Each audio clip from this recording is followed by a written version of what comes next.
I don't know. I was looking at when I just stuck things on, and I was like, "Oh, I made some sort of a biomorphic sort of thing."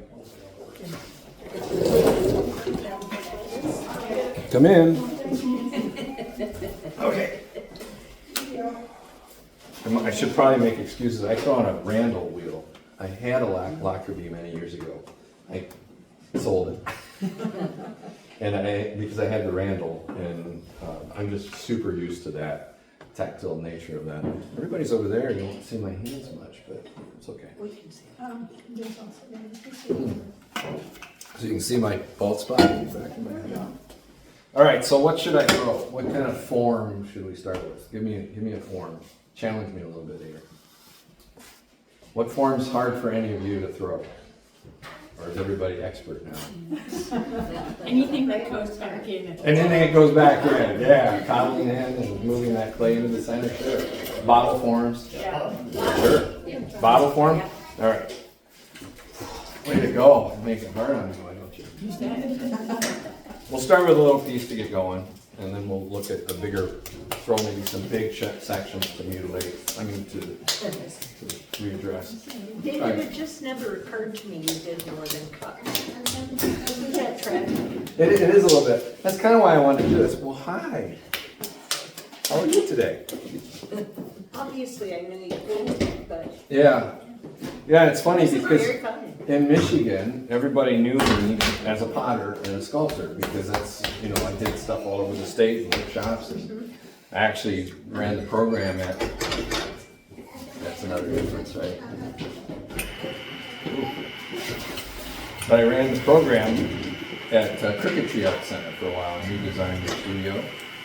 And so I did a lot of work in ceramics. I mean, that's what I was known for. Nobody knew my paintings. I did something, but. And then I got to the point where, when I moved here, I was doing, like I said, I had stock pottery. And I thought I would do some focus on the paintings for a while, and I did that. And then I realized, as I'm talking and visiting down here, nobody knows that I throw or do hand building or anything. No. So, getting it centered, you all know this part, most of you. Anybody not throwing in this class at this point? A little bit? Well, I won't make you make a bottle.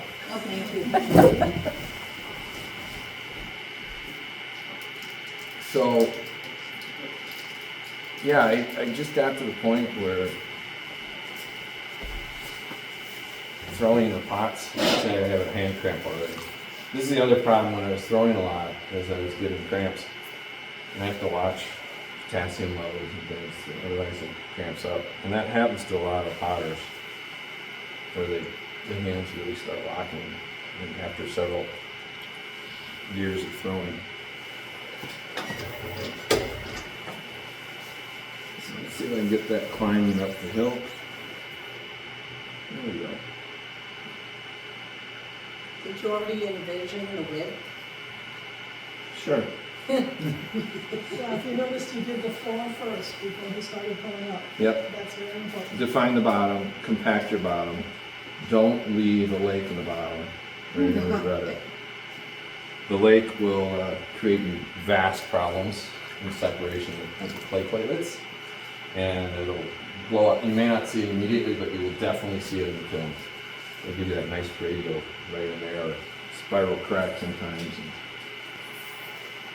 So I'm just feeling it, have you ever tried throwing blindfolded, any of you? Mm-hmm. Some of you? Yeah, Sheila has. And the other thing on any of these throwing, there's still, even though I'm breaking that form and I'm messing with it, you're still wanting to have control of that rim as much as you can. That's what's kind of holding that thing together. It's just, the principles are all the same, right? You got your foot, your belly, your neck, your rim. So as I'm going, compressing down, I'm checking here for the width of the clay, moving it in a little bit if I need to. Now, some clay is going to be harder to move than others. You know, if it has a lot of grog in it, for example, heavy grog, or if it has a lot of sand even, it can make for that plasticity to drop considerably. If you have an air bubble in it, like I do right now, How do you know you have an air bubble? it's at the top. I can feel it. It hasn't shown up yet in a ripple, but it's in there.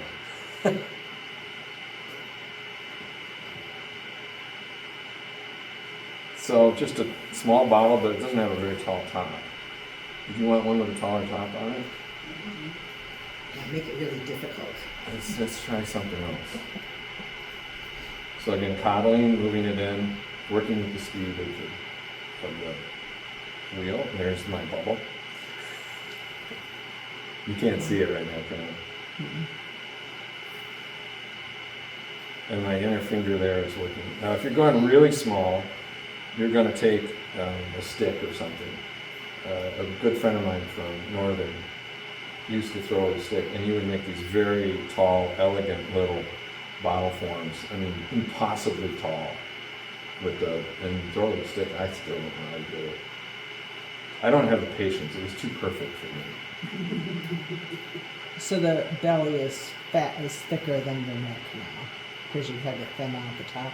Nope, it should be pretty much equal through the whole thing. Let's throw some little rough throwing ring in there, spirals just for fun. Maybe we'll define that rim.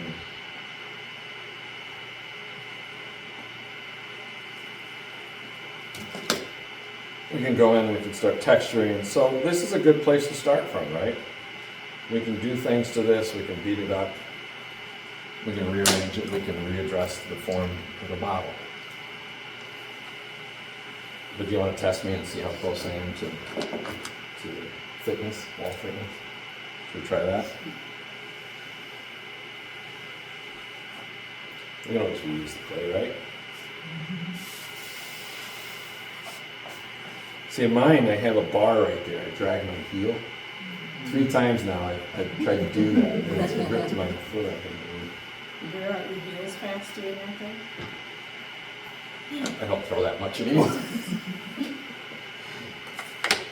I suppose I never thought of that. It must be, right? I'm going to look at it first, and I'll tell you if it's any good.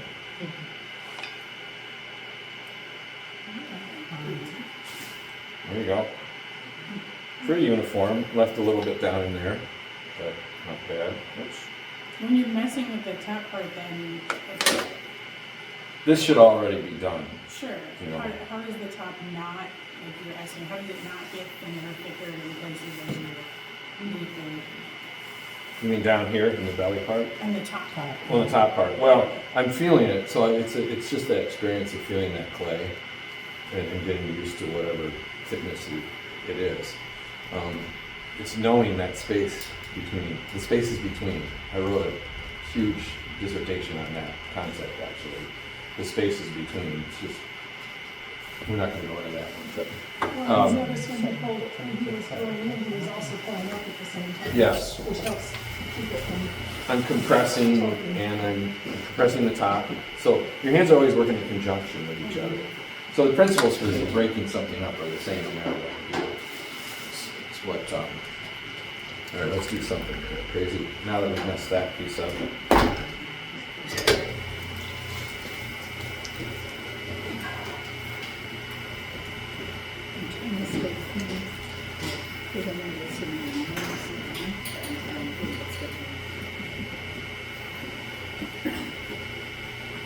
Bring the bottom up.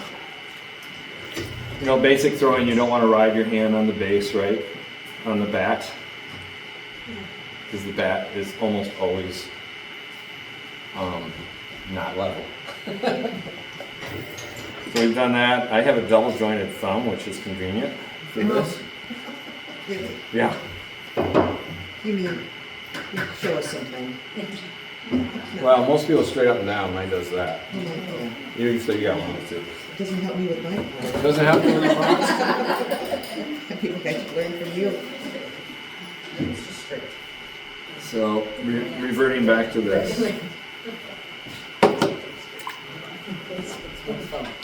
Let's throw a 2-part piece this time. Leave a little extra clay and then we'll see if it's a little stiff. A little stiffer than the one I'm using at home right now, but you can ultimately throw it in. It doesn't matter. It's kind of like the workshop that I do for the painting when we do the show. Like, go to your junk drawer. Find that art supplies that you haven't used in a bazillion years, right? And see where it leads you. Just throw it on a table, and then just start doing something, right? I mean, that's the fun part.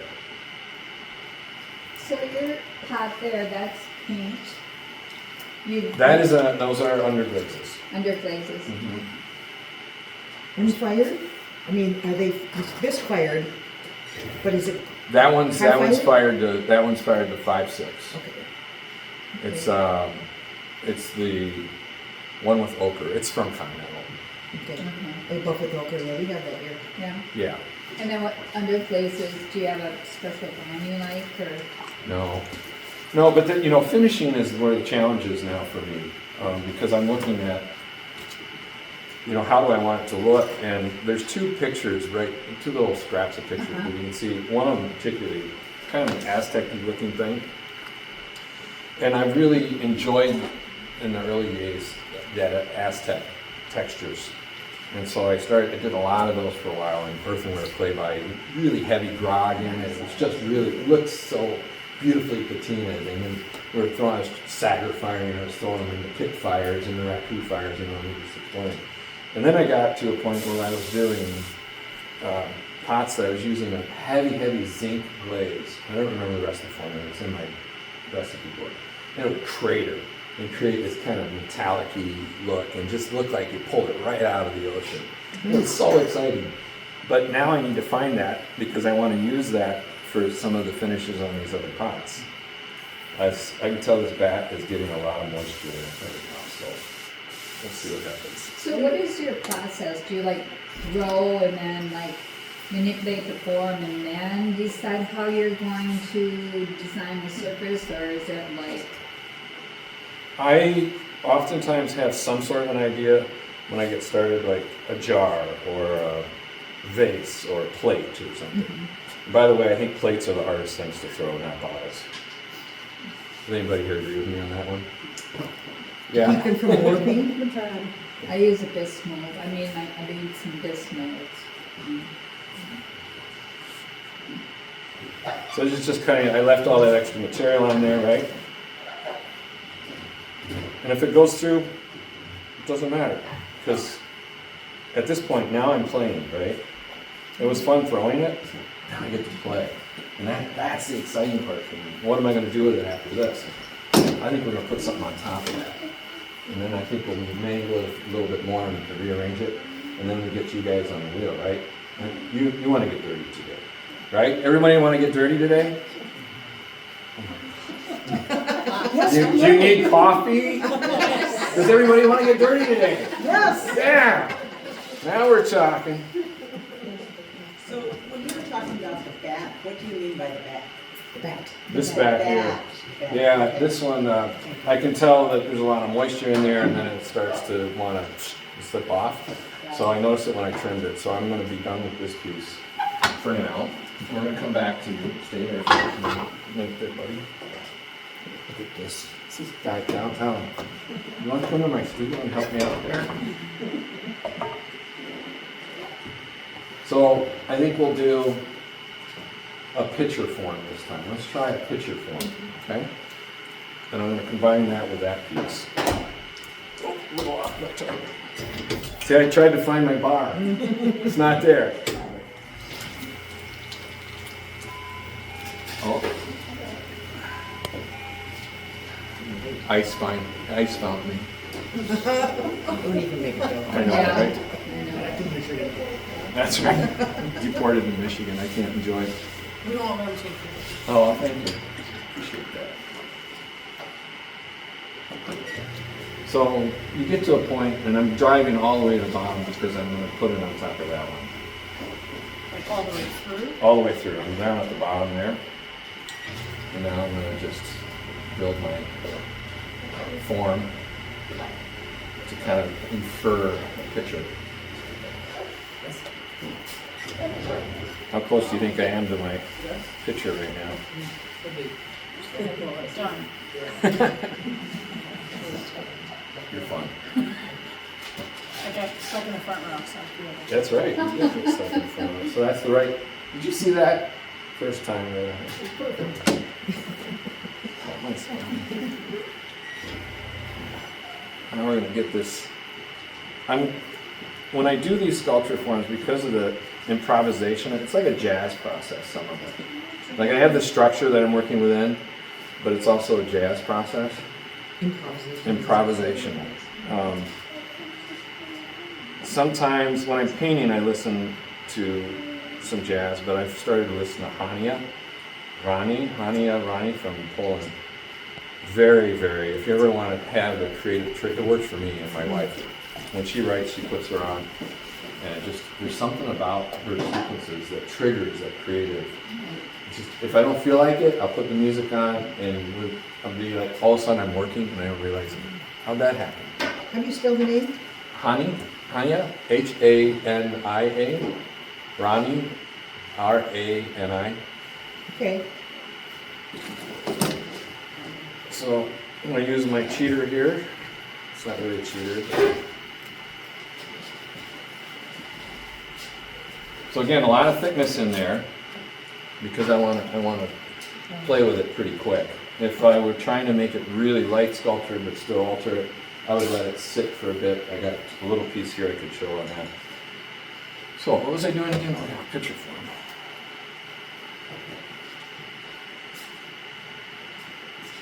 In your studio, do you use a torch to quickly dry it?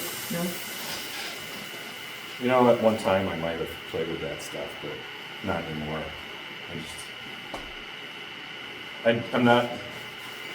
just don't. You're not in a hurry? I guess I'm not in a hurry anymore.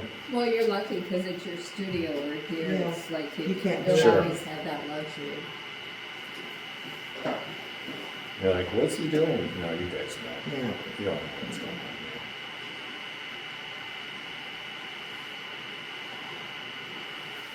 Just a little bit of an indication, right? And then,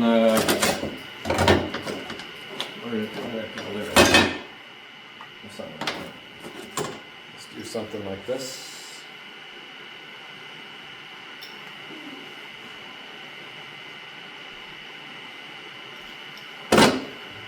And we're going to get crazy with it in a minute. Here it is. I have a cake knife. Anyone else use the cake knife? Big old long cake knife to get your pieces off. You mean that flattened kind? Yeah. Yeah, it's a little bit serrated, but it works really well for doing that. Since these are so wet, you almost, my bar's not there. Yeah. So, I don't know if you really need to do this when you're working this close to wet on it. It's probably not actually necessary, and frankly, it might make it so wet that it collapses on you. Yeah. So I don't know if it's a good idea. I'm going to try and get this off of here, though. So you're not afraid of it collapsing once you put that on? No, not really. And sometimes I'll wait longer, but for the purposes of the exercise today, Yeah. grab a fettling knife, thin it a little bit out. Because remember, I want my fingerprint to be in there, and I'm taking that concept a little bit to the extreme, right? So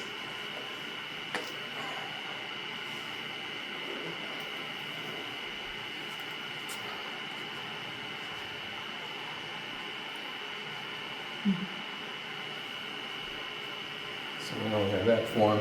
Look at that, we have a handy handle over here. Let's just stick that on there for fun.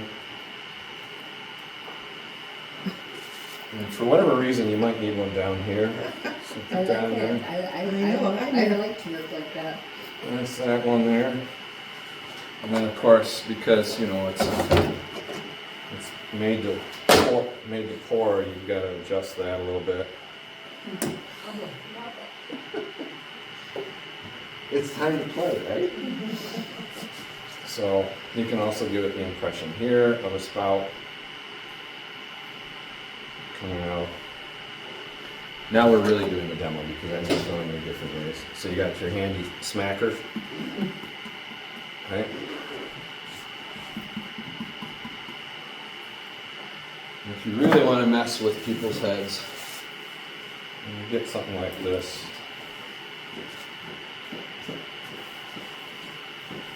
You put that right on top of there. Now you have a lid. Or do you? Right? I don't like that anymore now that I put that on there, so we'll just take that out. Maybe join that up there, some ridiculous handle. Start to use different tools.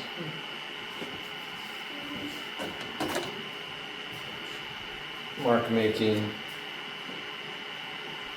So in case you hadn't figured it out yet, my work is abstract. I mean, when I do paintings, it's abstract.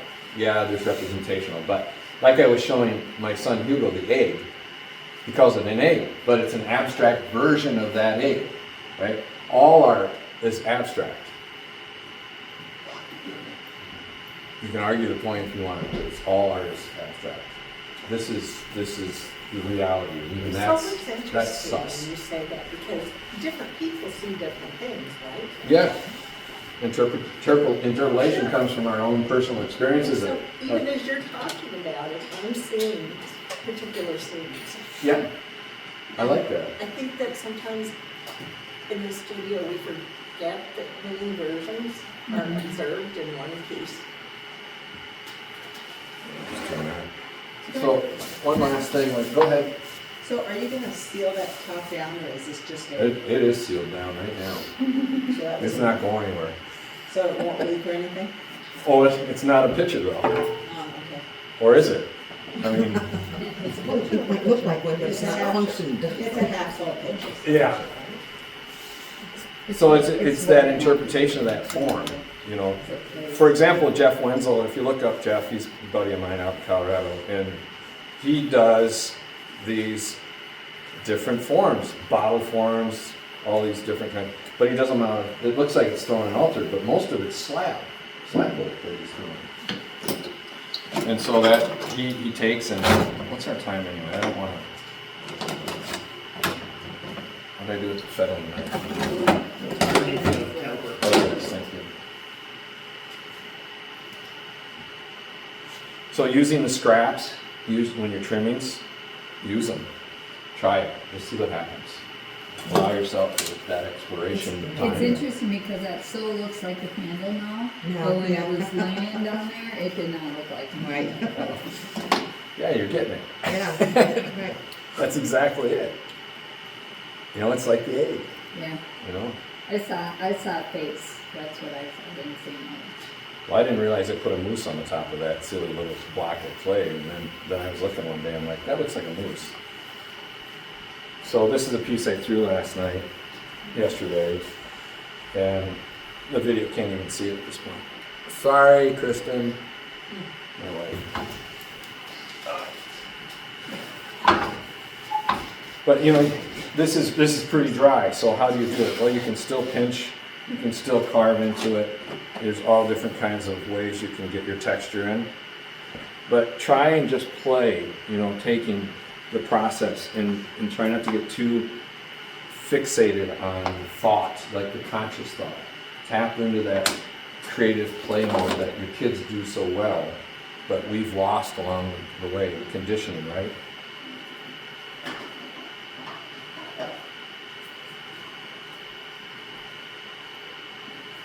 See, if I don't like this, if I don't like the proportion of this, I can cut it off. You have permission to do this in here. Today only. The rest of the time, Sheila's going to keep you on track.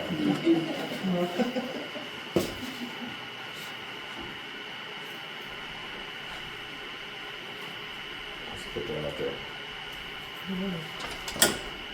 You know, it's interesting because I look at I like to look up ceramic artists, and you know, something like that looks so simple, but yet I know there's years of experience behind it. It's like, oh, I can make that. That's just a hot mess. Yeah, it is. It is a hot mess. It is hard to break away from shape and, you know, the symmetry and the relationship of the pieces. It absolutely is, and this will inform your standard work, if you will. If you're a production potter and you're making production pottery, this sort of thing is going to inform that process too. I mean, it just does. It's going to open that mind up for simple solutions of things too. So, and what I'll do is, at a certain point, I get to what I call the rocking chair moment on these pots, and I pull my mom's rocking chair out, and I sit and I stare at it, I get it turning like this, and then an aha moment, I'll run up, I'll make a change or something, I'll say, I don't like that handle, I'm going to do something with it and change it, you know, and so I might do something else to alter that. So, and that's that creative, you're allowing that creative process to happen, the quiet time, right? So that's it, that's in short. We had this up here, for whatever it's worth, right? Does anything inspire you, like some artists like who live by the oceans, who live in the ocean, or the cliffs, you know, the colors, the shapes, you know, whatever inspires them? Is there anything that inspires you, or are you just organic and you just like whatever? Sure, that's a good question. Yeah, I think everybody has an inspiration point. For me, it's everything. Everything, it's looking through the dark branches of a tree, and that will mean now I have dark lines through my paintings. Like people go, what is that? And then I point at it and I go, oh yeah, that makes sense. Right. So your inspiration is going to come from everywhere. And that process of doing something like this helps to open that up. It's pottery is a meditative process. We all know that, right? But you can take it even further into that, you know, a deeper state, if you will, of that. And part of that is that idea of play. So industry here in this area is fabulous. I love the industry, the nature. I love the ideas of man's interaction with that. Oh, that's nice, much quieter. And my garden pond, my kid, so much inspiration from him. When I work in the studio, it's such a joy. And he gets mostly free reign, and there's a point of safety. You have to, no son, that's going to explode. So, yeah, does that kind of answer it? Right, yeah. Yeah. Other potters inspire me. Doing these workshops inspire me because it's an exchange of information. It's not just about me up here yakking at you and telling you how to do something. It's about me learning from you. Mm-hmm. I want to know what it is that you know, and how can I absorb and use that for my own information. Yeah, a couple years ago, I was walking along the beach and found this interesting piece of driftwood and brought it home. I didn't know what I was going to do with it. It was just interesting. And then, you know, like fast forward now 3 years later, I made some little mushroom top things. And then it's like, oh, and I put them on top of it. And I was like, wow. I mean, you know, Nice. It was just, you know, I make these things and then eventually I find pieces to go with them. You know, it's not like a planned kind of thing. Yeah. Which is fun. You know, I found objects. I love found objects. Yeah, the studio in my outdoors is becoming a problem. The beach combing, and it's a great joy if we get done at the end of the day. At school, he goes like, "Can we go to Rock Beach, Big Rock Beach, or the other Rock Beach?" And we do the same. Mm-hmm. And he'll stay for hours. At a certain point, I'm done. And she, right there, has stated it very succinctly. I think it's time to start doing your own thing. It's time to make some stuff, isn't it? Thank you, David. So students, if you want to grab your tools and do it, or if you want to hand over, that's fine too.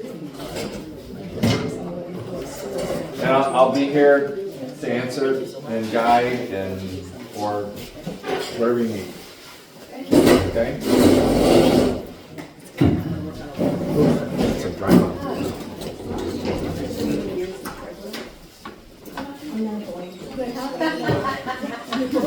I'm just leaving.